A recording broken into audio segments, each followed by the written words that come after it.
अस्सलाम वालेकुम। मैं वां साकिब मुश्ताक। चैनल का नाम है साकिब मुश्ताक दी दुनिया। अज साडी दावत की हुई सी चौधरी अजमल कमो ने। असी सारे भाई इकट्ठे होके चौधरी अजमल कोल पहुँच गए। असी सब भाइयों ने चौधरी अजमल दे नाल गपशप लाई, उहदे हाल हवाल पूछे और उस तो बाद चौधरी अजमल ने बोतल मंगवा ली, नाल निमको और बिस्कुट आला किस्म के मंगवा लए। असी सारे भाइयों ने बोतल भी पीती, जिहड़े नाल बिस्कुट सी आला किस्म दे। इस तो बाद निमको बड़ी टेस्टी सी, वो भी खाधी। आपस दे विच गपशप हुंदी रही। हुण असी गल करांगे चौधरी अजमल नाल। जी अस्सलाम वालेकुम।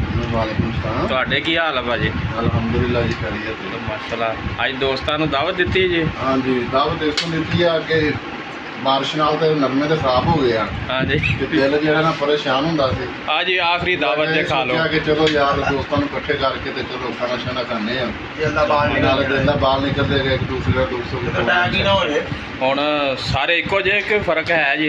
नहीं जी, सारे इक्को जिहे हैं जी। अजमल भाई दस रहे सी कि साढ़े नरमे बारिश के नाल बहुत ज़्यादा मुतासर हो गए ने।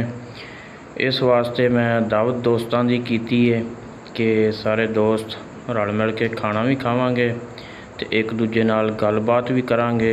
किसान भाई इस वक्त बहुत सारे परेशान ने क्योंकि बारिशां बहुत ज़्यादा हुई इस वारी। असी गल करते हैं भाई अकरम नाल।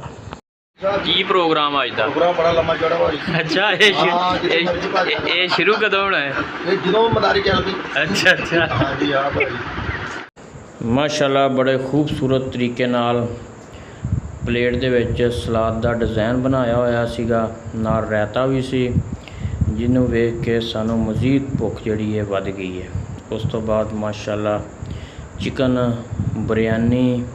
बिरयानी चों खुशबू बहुत ज़बरदस्त आ रही सीगी, जिन्हों वेख के हुण बिल्कुल जिहड़ा ना सबर नहीं सी हो रहा।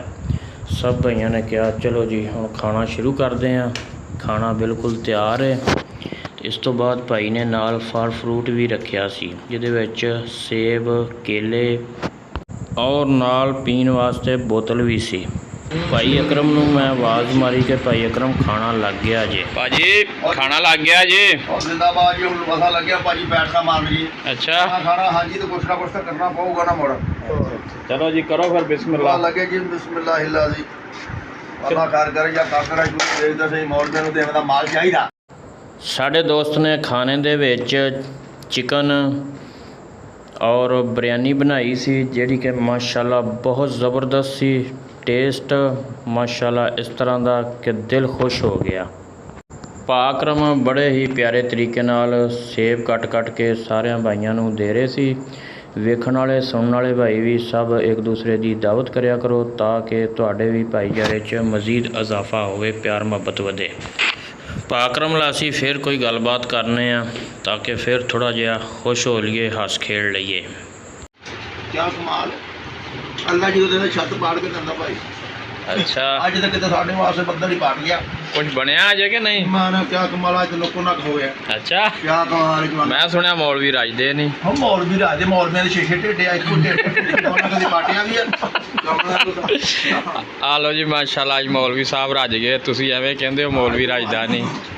ये मौलवी रजे हुए। ये केला भी तुसीं कट के खा रहे हो? ओए भाजी हजम बड़ी छेती हुंदा है किते। अच्छा ये ਜਿਹਨੇ ਵਟਾ ਮਾਰੇ ਨਾ ਹਾਂਜੀ ਇਕੱਠੇ ਇੱਕ ਥਾਂ ਤੇ ਡਿੱਗਦੇ ਨਹੀਂ ਜਾ ਕੇ ਵੰਡੇ ਜਾਂਦੇ ਨੇ। अच्छा हाँ जी, कि ਤਾਂ ਕਰਕੇ ਕੱਟ ਕੇ ਖਾ ਰਹੇ ਆ। ਮੇਰਾ ਭਾਈ ਹੈ ਇੱਕ ਨਾਲ ਭਾਈ, हाँ जी ਇਹ ਫਿਰ ਦਾਣਾ ਥੋੜੀਆਂ ਮਾਰੀਆਂ ਨੇ ਤੇ ਫਿਰ ਚਬਾ ਚੰਗਾ ਲੈਂਦਾ। माशाल्लाह ये भाई हुणे कित्थों आए ने? ਇਹ ਭਾਈ ਹੁਣ ਆ ਲਾਗੇ ਹੈਗੀ ਆ ਸਾਡੇ 11 अच्छा ਪਿੰਡੀ ਜਿਹਨੂੰ ਮੰਨਦੇ ਨੇ। हाँ जी ਇਹ ਉਥੋਂ ਦੇ ਨੇ ਬਾਈ ਜੱਟ ਬਰਾਦਰੀ ਦੇ ਬਾਈ ਇਮਰਾਨ ਸਾਹਿਬ ਨੇ। अच्छा ਉਹਦੇ अच्छा ਤਾਂ ਕਰਕੇ माशाल्लाह ਭਾਈ जी। ਇਹ ਫਿਰ ਗਾਹਰੇ ਫਿਰ ਜਿਹਦਾ ਵਜਨ ਘੱਟ ਹੋਵੇ ਤੇ ਵਜਨ ਵੀ ਵੱਧ ਹੋ ਜਾਂਦਾ ਇਹਦੇ ਨਾਲ। अच्छा ਇਹਦੇ ਨਾਲ ਹਾਂ ਜੀ ਇਹ ਥੋੜਾ ਜਿਹਾ ਕਬਜ਼ ਖਿਚਾਅ ਹੁੰਦਾ ਤਾਂ ਸਾਹਬ ਨਹੀਂ ਖਾਣਾ ਚਾਹੀਦਾ। पाकरम ने खाना खांदिਆਂ बिल्कुल बोर नहीं होने दिता। अजमल भाई ਦੀਆਂ ਗੱਲਾਂ सुन के हस के दोहरे होंदे जा रहे ਸੀਗੇ। ਅਸੀਂ अजे केला सेब खा ही रहे सी ते इस तो बाद भाई ने फौरी चाह के कप मंगवा ले। भाजी हुण बस करो कि ना कोई खाई जाना जे। ਹੁਣ ਆਖਰੀ ਕੋਟ ਆ ਭਾਜੀ, ਤੈਅ ਲਾਉਣ ਲੱਗੇ ਥਾਂ। अच्छा ਰੰਗ ਰੰਗੀ ਚਾਹ ਆ, 7 ਰੰਗਾਂ ਵਾਲੀ ਚਾਹ ਜੀ। शाम की रोटी हुण खाओगे कि नहीं? ਭਾਜੀ ਲੋੜ ਕੋਈ ਨਹੀਂ, ਹੁਣ ਮੇਰੀ ਤੇ ਬੜੀ ਹਫਤਾ ਲੰਘ ਜਾਏਗਾ ਜੀ। अच्छा अच्छा हाँ, शाबाश। करो जी, हाँ। लो जी भाई साहब चाय पियो जी। ਬਿਸਮਿਲ੍ਲਾ ਕਰੋ ਜੀ। ਮਾਸ਼ਾਅੱਲਾ ਬੜੀ ਖੁਸ਼ਬੂ ਆ ਰਹੀ ਹੈ ਚਾਹ ਤੋਂ। ਦੋਨੋਂ ਸਾਹਿਬ ਲੋ ਲਓ ਜੀ ਇੱਧਰ ਭਾਈ ਇਮਰਾਨ ਵੀ ਬੈਠੇ ਨੇ। ਭਾਈ ਇਮਰਾਨ ਵੀ ਬਹੁਤ ਲੁਤਫਅੰਦੋਜ਼ ਹੋਏ। ਭਾਈ ਇਮਰਾਨ ਬਹੁਤ ਇੱਕ ਅੱਛੇ ਇਨਸਾਨ ਨੇ। ਅੱਲਾਹ ਪਾਕ ਇਹਨਾਂ ਦੀ ਲੰਮੀ ਲੰਮੀ ਜ਼ਿੰਦਗੀ ਕਰੇ। ਅੱਲਾਹ ਪਾਕ ਤੰਦਰੁਸਤੀ ਸਿਹਤ ਦੇਵੇ। ਇਸ ਤੋਂ ਇਲਾਵਾ ਚੌਧਰੀ ਅਜਮਲ ਜਿਨ੍ਹਾਂ ਨੇ ਸਾਡੀ ਦਾਵਤ ਕੀਤੀ, ਅੱਲਾਹ ਪਾਕ ਇਹਨਾਂ ਦੀ ਤਮਾਮ ਖਵਾਹਿਸ਼ਾਤ ਪੂਰੀ ਕਰਨ। ਜੋ ਵੀ ਮੁਸ਼ਕਲਾਤਾਂ ਨੇ ਅੱਲਾਹ ਪਾਕ ਹੱਲ ਕਰੇ। ਵੀਡੀਓ ਚੰਗੀ ਲੱਗੀ ਹੋਵੇ ਤਾਂ ਸਬਸਕ੍ਰਾइब लाइक लाजमी करना। शुक्रिया।